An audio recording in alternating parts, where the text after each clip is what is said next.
Can we buy you a shot? That's nice of you, but I have to respectfully decline. Aw, come on. Why not? Because I have to do math later.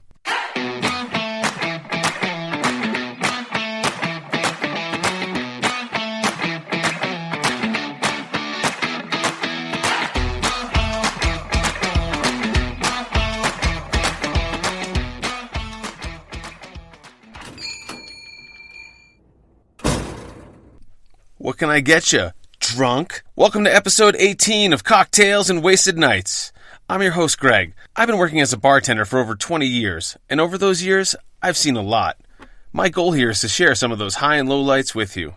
Quick warning, this podcast contains sex, drugs, and some language that isn't suitable for anyone under 21 years of age, so you gotta have some ID. Folks, this episode is going to be a little different.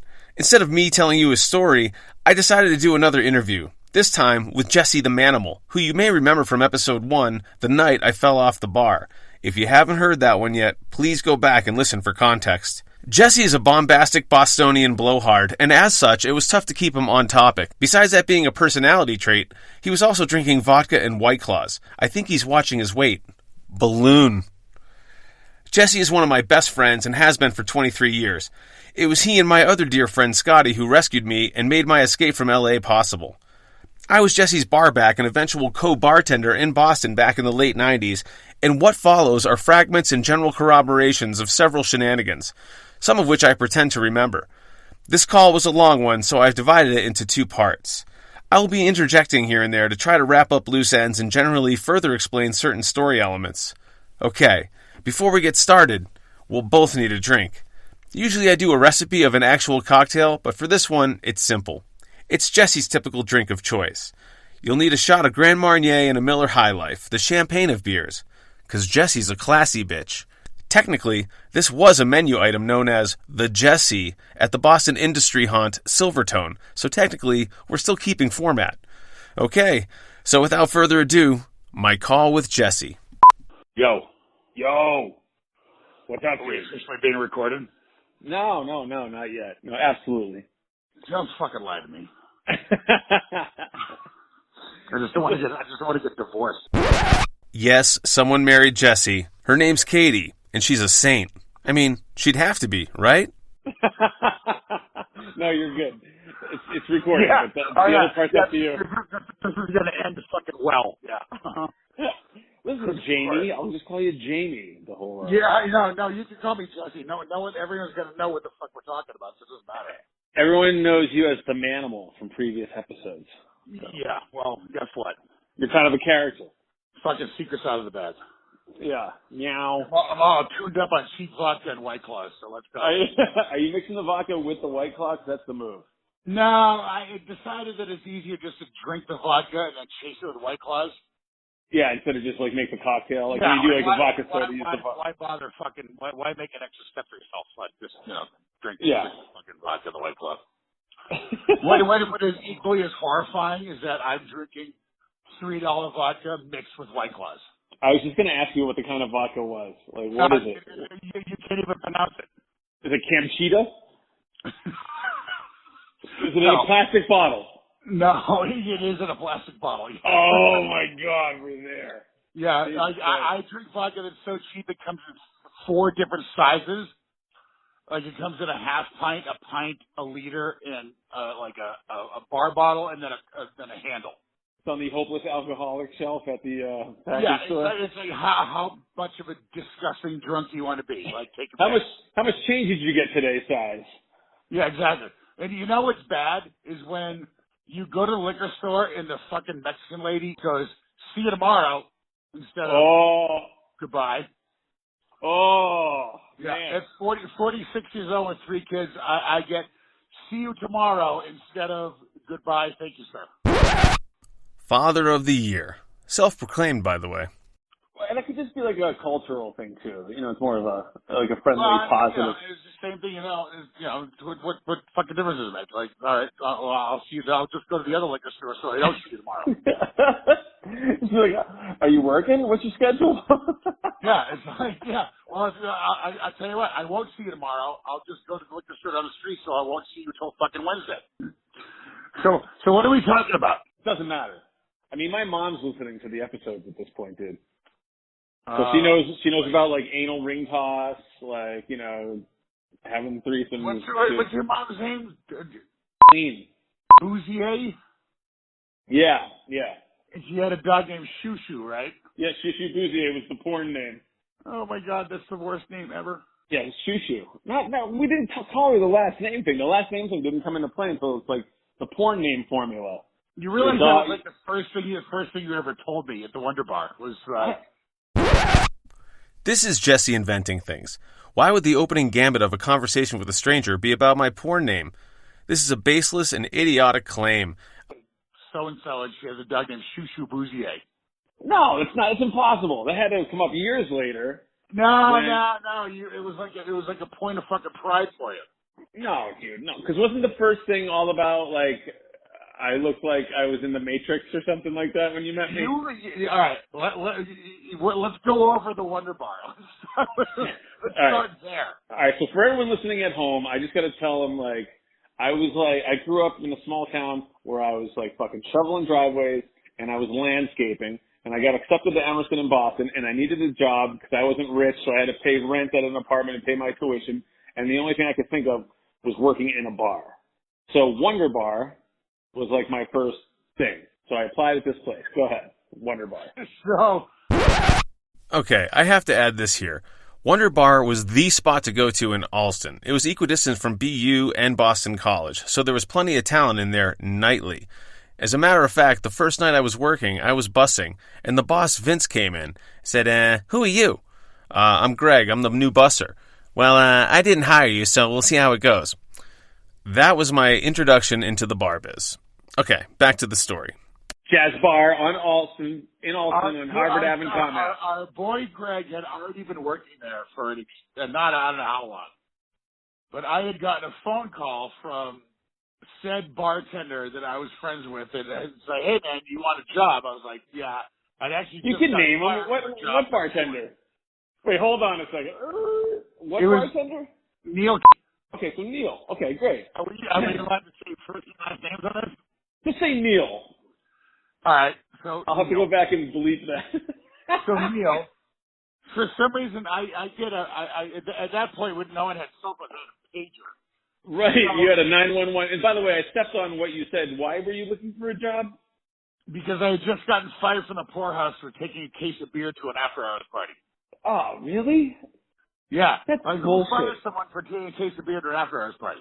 Yeah, that's like for morale. All I wanted to do was drink some beer and do cocaine, and I got fired for it. Yeah, that's a prerequisite for getting hired in the first place. Jesus, exactly. What do they expect? Like, you're allowed you're closing the bar. The liquor stores aren't open. If you're going to an after party, you should be able to take a case of beer. The rule is you bring the case of beer the next day. The unfortunate part is I was fucking dumb enough to not bring the case of beer back the next day. Oh, you bring the car rental back with an empty tank. Yeah, and I failed to log it in the manager's log, and therefore got fired from my horrible job at the poorhouse on Boylston Street. Well, good. I'm glad that happened. Otherwise, I never would have met you. The next day, I get a page from 311 Cool, which was the number for the Wonder Bar. Yes. No, 351 Cool. 351 Cool. 617-351 Cool. I have a matchbook. Yeah. 617-351 Cool, which obviously the word cool didn't pop up my pager, and I didn't actually have any idea what that number meant. Is someone trying to write boobless? There's actually Big Josh Ryan. Yep. I was up in Gloucester Beach with a chick I was, never mind. And, he asked me if I had a black shirt and a pair of black pants. And he said, can you be here at 4? And I was like, where?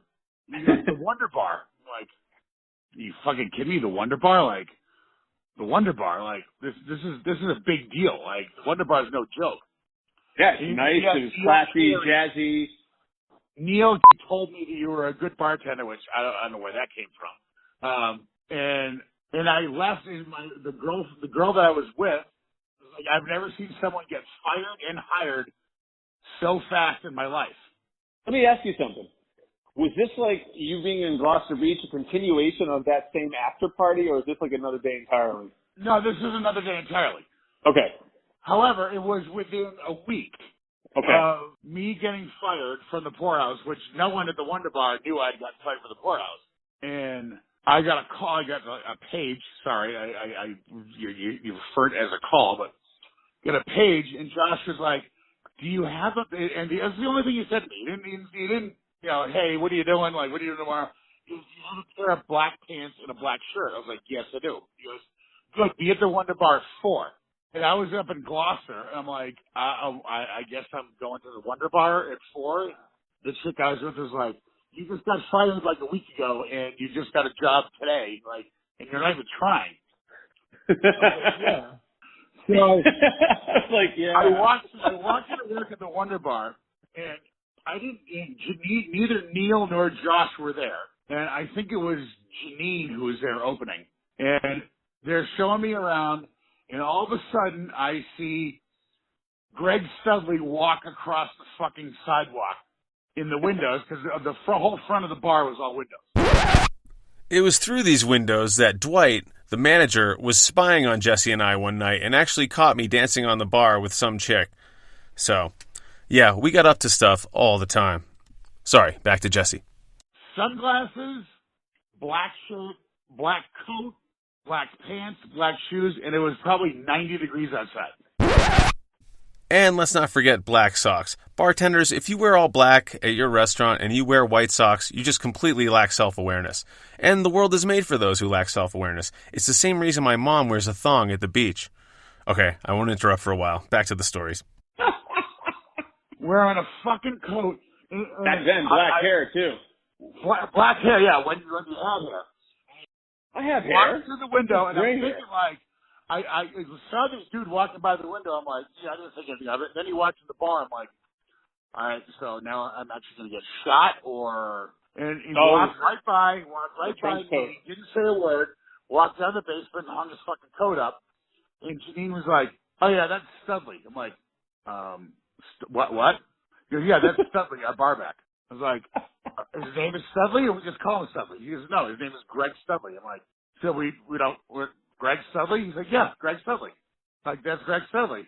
And you come up and you had a bucket of ice in your hand and you were pissed and you walked by me and you literally pushed me aside and was like, what's up, man? And just walked by, dumped the bucket of ice in the fucking ice well. And then went along and started fucking sucking the bar. Yep. Sounds about right.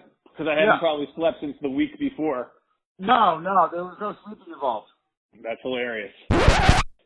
Actually, the reason I was in a bad mood is because they hired Jesse from the outside, whereas I wanted to be promoted from within. This would mean I'd have to wait. So sorry if I was a little bit shitty to you. I'm usually very nice to people. But again, I knew this was going to be at least a year or however long he was employed for until I got to get behind the stick.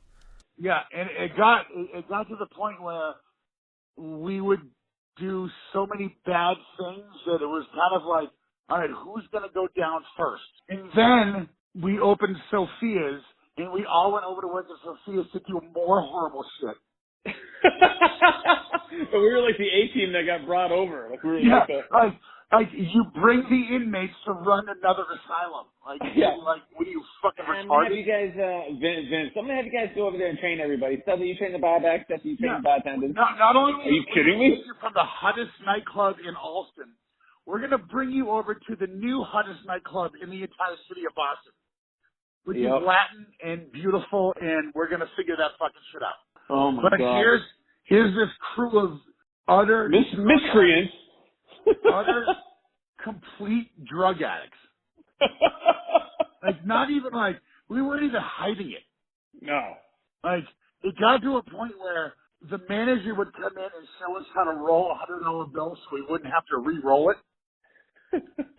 He would fold it up at like a certain point where you could just have the, because you know when you tuck it in, blow, you tuck it in, yeah. You know, you do a blow, and then the bill unrolls, you got to fucking, you put it between your two fingers, you fucking roll it up tight again, blah, blah, blah.